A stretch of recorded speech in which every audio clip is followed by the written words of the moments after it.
jáde ó jáde ó jáde ó jáde ó jáde ó jáde ó jáde ó jáde ó jáde ó jáde ó jáde ó jáde ó jáde ó jáde ó jáde ó jáde masaka paru amadali akayama. Oh yes, Lord.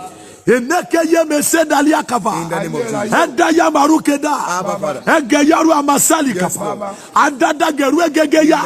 Adale maru makava. Edu ya ali keru ada. Eke ya ali akabada. Ali maru amakaya ali keru.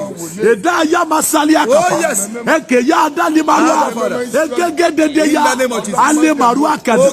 Ake ya ada. Malu akava. Eru emegege. Eda ya liya. Ariama. Akayarua, Mada, Ariegege, Eduyalia, Ekeya, Aruama, Masalia, Ariakava, Akayarua, Masada, Akeyeme, Aruama, Adarua, Ekeya, Adaya, Aruama, Akeya, Adariama, Maswada, Akerua Masa, Ekeria Mekebe, Mobeje, Ọlọ́run àwọn apostles, gbogbo ẹ̀mí náà, ó fi ayé rẹ̀ hàn. In the name of Jesus. Gbogbo ẹ̀mí náà, tí ó gbà kọ́ lọ́jọ́ ayọ̀, gbogbo ẹ̀mí náà, tí ó gbà kọ́ orí ojú rere lẹ́nu iṣẹ́, gbogbo ẹ̀mí náà, tí ó di ọ̀rá àlùgbà, báyìí l'Olúwa sọ, ó jáde. Ó jáde. Ó jáde. Ó jáde. Ó jáde. Ó jáde. Ó jáde. Ó jáde. Ó jáde. Ó jáde. Láìdé. Ó mẹ́sàn-án. 19. Lọ gbọ́dọ̀ ní bọ́ ọba máa ba náà jẹ́. That you must have, you want to destroy no. Alákọ̀ọ́kọ́ bọ́ bàbá náà Also, you jẹ́. want to destroy no. Ó gbọ́dọ̀ mọ Ọlọ́run o. You must know God. Torí wọn a máa béèrè lọ́wọ́ èèyàn pé Because ta ni. who is it? So wọ́n dìde sí Dáfídì náà ń gbọ́ fẹ́ kọjá Same lọ. thing happened to David. Wọ́n bí léèrè kọ̀bá máa ń sà. He didn't know the answer to give. Lọ́ba ń kígbe Olúwa. Àwọn ẹlẹ́rìí èké dìde sí mi. Wọ́n ń sọ tójú wọn ò tó. Wọ́n ń bi mí léèrè tí mi ò mọ̀. Sọ wá rí gbà yẹn ni Dáfídì ń gba àdúrà nígbà méje lójúmọ́. David was praying sometimes in a day. Torí tí wọ́n ń bí kò lè sọ. Because he could not answer your question. Torí ogun náà ni. Because of the battle. Wọ́n ní àwọn ọ̀gbànisẹ́. He said he will Àní not lie. Sọ́ọ̀lù gbòòrò sórí tán. When after Saul was anointed, pé òní dọba. some said will not become the king. Màkẹ́rù máa ṣàlìyà. Oh yes. Mo gbàdúrà. I pray. Ta ló sàmì? You have a man to say. Agbára no. Power of no. Ó gbiná lára. In the name of Jesus. Ó gbọ́dọ̀ dá Ọlọ́run You must know who God is. Exodus chapter 3 verse 4 Exodus yẹn. chapter 3 verse 4. Nítorí pé ẹjọ́ tí Mósè tó dá Ọlọ́run The day Moses tó dá recognized Ọlọ́run God, ní ẹ̀mí Nóò tó kù lọ́nà rẹ̀. that was when the spirit of no left his Ẹ má path. gbàgbé o, Don't forget. iná ń jó ìgbẹ́ ìgbé òrun. Fire was burning, but Mósè the grass náà was ni not iná ń jó tí òrun. consumed. Fire was burning Moses, but it was not consumed. Ọlọ́run kọ Tó sí jẹ́ ìsàlàyé ẹ̀ fún ọ. láti àárín. Ó bí ọmọ for 40 years. Give her the children for 40 Ọmọ rẹ̀ years. pé ọmọ 40 ọdún. When they clock 20 Ó ní years. ọmọ méjì. He gave Kò her lè two dá children. fíìdì ọmọ. He could not afford to Iná feed ń them. jó ìgbẹ́ ìgbé òrun. Fire was burning, Ó but the náà grass was ní not ìgbẹ́ tí consumed. iná ń jó. It was the ground of Ó fire bí was ọmọ burning. kò lè dá fíìdì ọmọ. He could not afford to feed his Ó children. ní ìyàwó kò lè He dá had a fíìdì wife. ìyàwó. He could not afford to feed his wife. Kò lè dá owó olé san. Could not pay the house rent. Ó wá sun ilé He àná. was living in the house of his father-in-law. Every day. Lójoojúmọ́. Ilé àná ẹ̀ ní sùn. He was living in the Kò house of rí his father-in-law. iṣẹ́. He was jobless. Àná rẹ̀ ní ìjọba náà. The kingdom of no. Wọ́n ṣe fọwọ́ kékeré You mú. can't take them as a Torí picture wọn of sons láàánú. because they're merciless. Ẹnìkan sàmì. Somebody should say amen. Ẹnìkan sàmì. Somebody say amen. Agbára no. The power of no. Lónìí. Today. Agbára Olúwa gbèmí láyé. Agbára no. Power of no. Òní ni. Today. Agbára Olúwa The power gbèmí of no. láyé. Agbára no. Power of no. Òní ni. Today. Agbára Olúwa Power of gbèmí no. láyé. Kò lè dá ìyàwó àtọmọ bọ́. He could not afford to feed his wife and children. At the age of 80 years. He was 80 years of age. Mélòó ni eléèbó pè ní king fool? 80 years. 80 years. No. A máa sọ̀yàn di double fool. Àbí? Ọgọ́rin ọdún náà. ṣùgbọ́n lọ́jọ́ tí ó fẹ́ bà náà jẹ́. He didn't want to destroy no. Orí Olúwa. He saw the Lord. Ohun àkọ́kọ́ nìyẹn. O gbọ́dọ̀ ní Olúwa. O gbọ́dọ̀ gba Olúwa ní Jésù lolúwa tó lùbàlà rẹ̀. Wọ́n bàbá náà yá. Yóò bẹ nínú ilé yín. Àwọn tí ń bí nílé yín gbogbo wọn náà lólógo. Lóò lọ dá wọn dúró. Ìwọ fẹ́ tayọ. Ọmọẹni tó tayọ. Ìwọ fẹ́ borí ayé.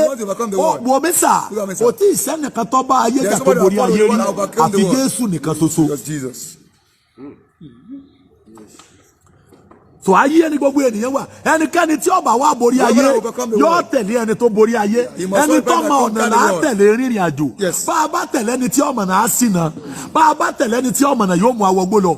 Àfi bá a bá tẹ̀lé ẹni tí ó mú amọ̀nà. Torí òun ti bá ayé jà. Ọ̀ṣẹ́gun ayé. Ọba ikú jà. Ọ̀ṣẹ́gun ikú. Ọba ipò òkú jà. Ọ̀ṣẹ́gun ipò òkú. Ọba ogun ìdílé jà. Ọ̀ṣẹ́ ogun ìdílé. Ọba ogun èèyàn mímọ́ jà. Ó padà borí wọn. Ọba ogun òkòkò jà. Ó padà borí wọn. Ọba àwọn ọba jà. Ó borí wọn. Ọba ìsà òkú jà. Ọba ìgbèkùn jà. Ó borí ìgbèkùn. Ọba ilẹ̀kùn jà. Ó borí ilẹ̀kùn. Ọgbà kọ́kọ́rọ́ ilẹ̀kùn. Ó jáde lọ ọ̀run. Wọ́n gbé adé lé lórí. Wọ́n bí léèrè pé adé kíni? Wọ́n ní adé pé a fún ọ ní agbára láyé àti lọ́run.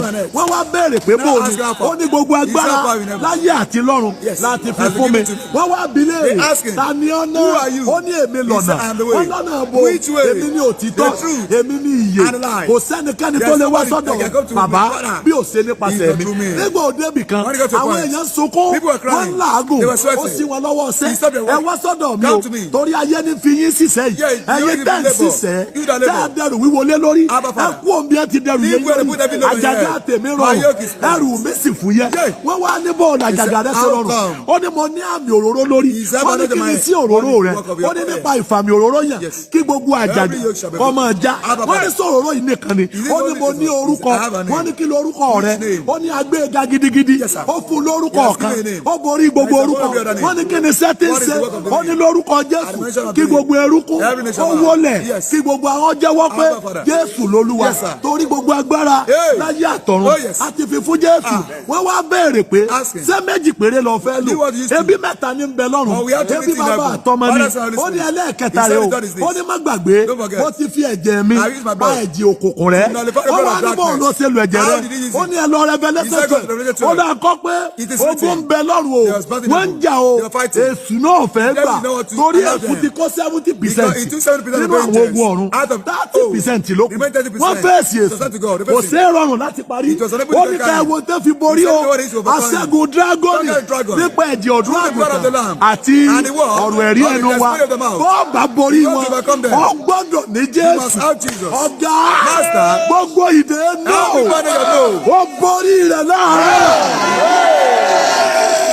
Ìdáyà máa kú àbàrùwà máa dà yẹ́kẹ̀dá ẹlòmọ̀ sálẹ̀kàbà àkàyà máa dá yálẹ̀kẹ̀rùwà ẹlòmọ̀ sẹ́lẹ̀kẹ̀pàrù àmàdá ẹgẹ́gẹ́ yálùmàrù àkàbà àkàyà máa sálẹ̀kẹ̀rùwà ẹdẹ yàmàrù àkàbà àkàyà máa sálẹ̀kẹ̀bà gbogbo ìdè náà lórí ayé rẹ̀ ìdè yẹn jádà. Mo wá jògbójògbó agbára Olúwa lọ. Ìdè náà lórí ayé rẹ̀ ìdè yẹn já o. Ìdè náà lórí ayé rẹ̀ ìdè yẹn já o. Ìdè yẹn já o. Ìdè yẹn já o. Ìdè yẹn já o. Ìdè yẹn já o. Ìdè yẹn já o.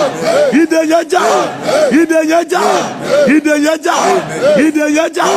Ìdè yẹn já o. Ìdè yẹn já o. Ìdè yẹn já o. Ìdè yẹn já o. Ìdè yẹn já o. Ìdè yẹn já o. Ohun kejì rẹ̀ bọ́ bá fẹ́ bá náà jẹ́.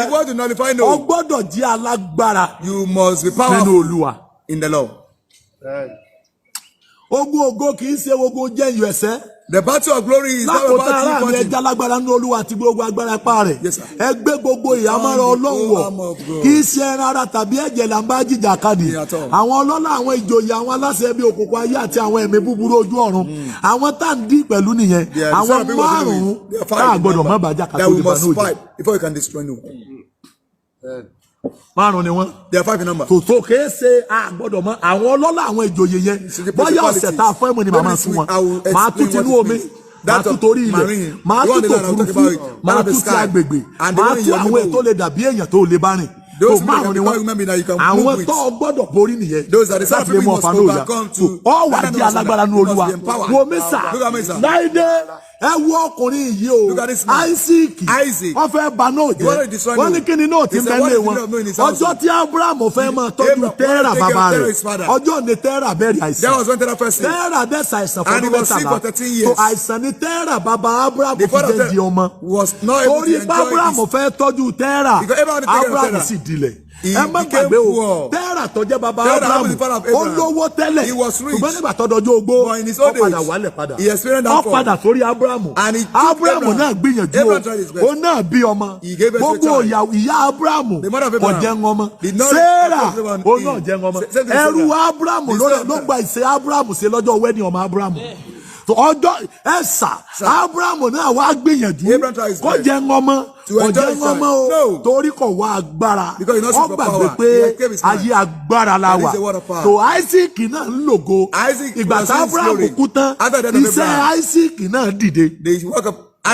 Isaac wá rò gbogbo ẹ̀ lọ títí pé bàbá mi ò jẹun bàbá mi ò jẹun ìyá mi ò jẹun ìyá bàbá mi ò jẹun èmi ò gbọ́dọ̀ gbìyànjú kí n gbé ayé mi bí ẹ ti gbé mo gbọ́dọ̀ gbìyànjú kí n ba náà jẹ́ bó mo ṣe lè bàjẹ́ ó ní ọmọ mi lọ pẹran wá fún mi mo fẹ́ jẹran bí n bá jẹran màá ba náà jẹ́ ṣùgbọ́n Ísọ̀ ọwọ́ ẹran lọ o. Ohun tó wu Isaac láti jẹ kọ́ ni wọ́n fún jẹ. Isaac was not giving what he like. Ó gbìyànjú àti bá náà jẹ́. Kò rí agbára tí ó fi bàjẹ́. He had no power to destroy. Ẹnikẹ́ni tí ọba náà jẹ́ yóò di alágbára. Ó sunkún o. Ọ̀gá di alágbára. Amen. Masali akavaru ama. In the name of Jesus. Akeya masali. Oh yes, Lord. Wo mesa. Look at me, sir. Yóò di alágbára. He must be empowered. Isaac wá nẹsẹ̀. Isaac stretched his legs. Mo fẹ́ jẹ ngọmọ. I want to eat it with my Lọ pa ẹran àgbẹ̀ kọ́ dáná wá fún mi. Just wọ́n wá fún ní tí ó wù jẹ wọ́n fún jẹ. We was giving what he asked for. When he brought bushmeat, Isaac rí pé ègún tó ń fẹ́ bàjẹ́. Because he wanted to destroy.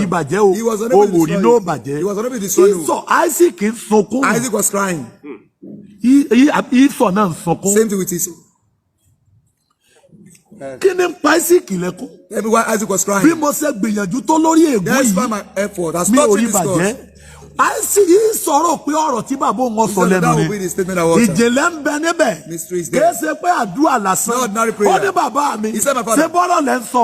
Àmì ẹ sọ fún mi pé yóò dáa fún ọkẹ́ lọ́wọ́ tèmi lọ. Ó ní tí ń bẹ lórí ìrì ọ̀gẹ́ tí mo ń sọ. Ọmọ tí mo ń tẹnu mọ́. No ni mo fẹ́ bàjẹ́. I actually want to destroy you. Àìsàn tó sọ pé bàbá mi kò wá kú àṣẹ kan lẹ́nu yìí. Ó ní ò lè yé ọ.